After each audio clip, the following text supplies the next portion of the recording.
Welcome back to another Gaming Memories video. Here we are taking a look at a racing game called Vanishing Point that was released on the later end of the PlayStation life cycle in mid 2000. This game also got a port on the Sega Dreamcast, and I remember actually originally seeing it and I actually thought to myself, oh, this actually looks really good, because I like the graphical style of it and the fact that you could do stunts and so forth. I actually thought, yeah, it actually looked decent. I remember my brother then, because he had the Dreamcast, Stephen, and he actually eventually got this game. He got it cheap in one of the game shops, so he ended up buying it. And I remember actually my first experience with this game was actually on the Dreamcast. Now I liked it, I liked the graphical style, but I found that compared to other racing games, the handling of the cars for me wasn't as good. It looked the part, don't get me wrong, graphically it was actually really good, but it was very twitchy to drive. The cars just felt like that it's like as if you were on a trampoline the whole time. The second you hit anything, the car would just bounce around like crazy. You felt like you were playing more of a rally game, but it wasn't a rally game as such, but it felt like that you were. And it just, between that and the twitchy hand, and you crash so much, and it was very hard to keep the car on the road. It's not to say that it was a bad game, but I have actually played better racing games. It definitely is one of those games where it looks the part, but it doesn't play as well as it looks, if you get what I'm saying.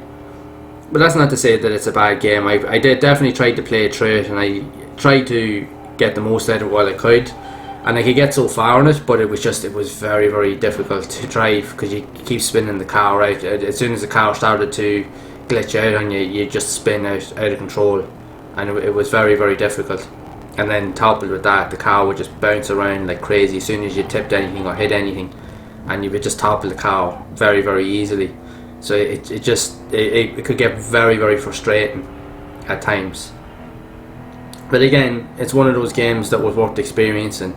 So when I did get my chance to play it on the PlayStation, I wanted to see if it was any different, and honestly it actually wasn't any different. Graphically, the Dreamcast had smoother graphics, and granted, and so forth, but the quality of the handling physics was almost identical. The PlayStation was equally as much, just as fiddly to use. The cars would just bounce around like crazy, and it was very hard to win races in the game.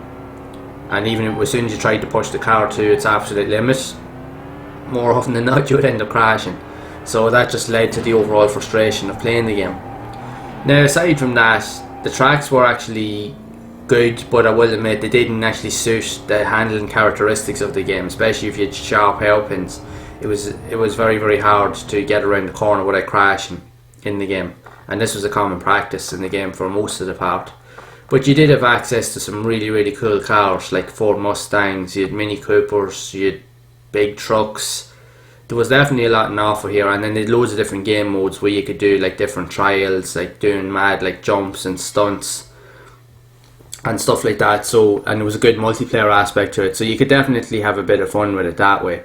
I just found that the actual races was actually the most frustrating part of it. It actually was really tough, and it wasn't easy to really get into compared to other games, racing games that I've played.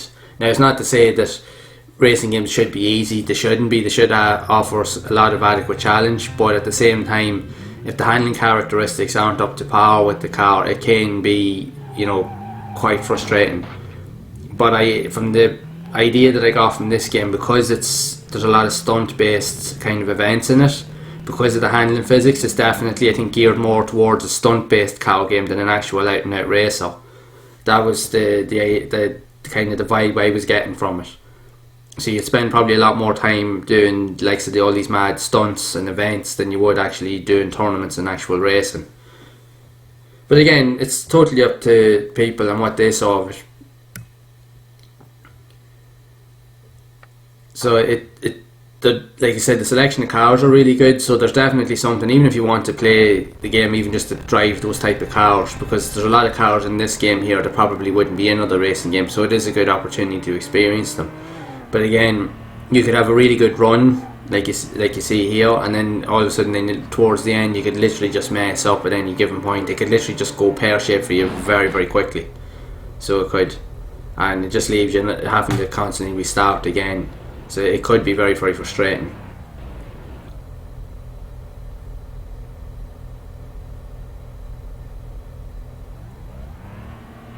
So I definitely played it for a little while, and I tried to get the most out of it. But again, it just was a lot of just niggly little things for me. They just kept happening. It actually did put me off from playing it a lot.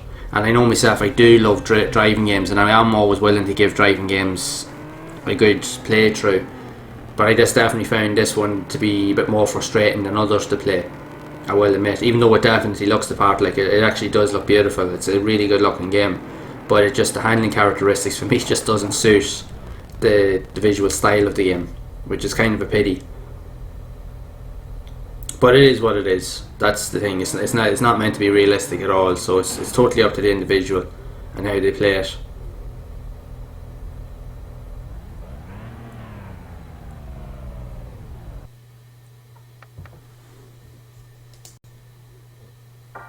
But the best part of it was literally the stunt events when you're doing the jumps and that. When you can get used to the handling, like jumping off ramps and that, actually there was a good laugh. It was actually, if I'll be honest, that was the best part. This is the best part of the game, doing the stunt events.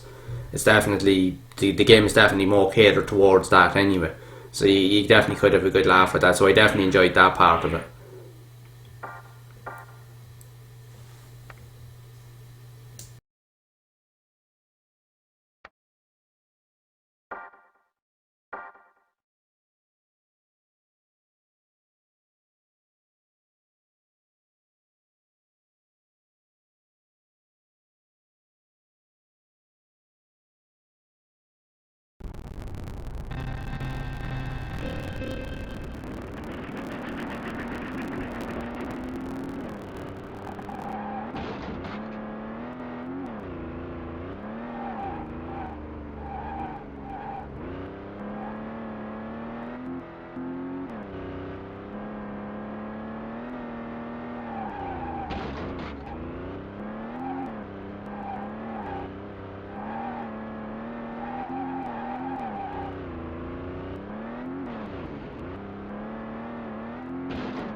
So what are your thoughts on Vanishing Point? Did you experience it back in the day? What are your thoughts on it? Did you enjoy it, or did you find it equally as frustrating as I did at times? Make sure to let me know down in the comments below and share your thoughts. Because again, it was a unique kind of game. Even though it had a lot of, like, in my opinion, flaws, there was a lot of good ideas in it as well. It's just, it didn't always come together as well as you would have thought.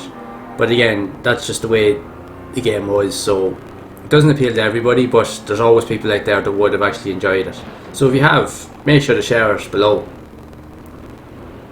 So if you have enjoyed this video, make sure to leave a like. Also hit the subscribe button and turn on the bell icon to be updated whenever I release future videos, as I will be exploring more games like this here and sharing my thoughts, views and memories of these games that I'm experiencing with the PlayStation, and exploring games that I never got to play before and sharing them with you guys.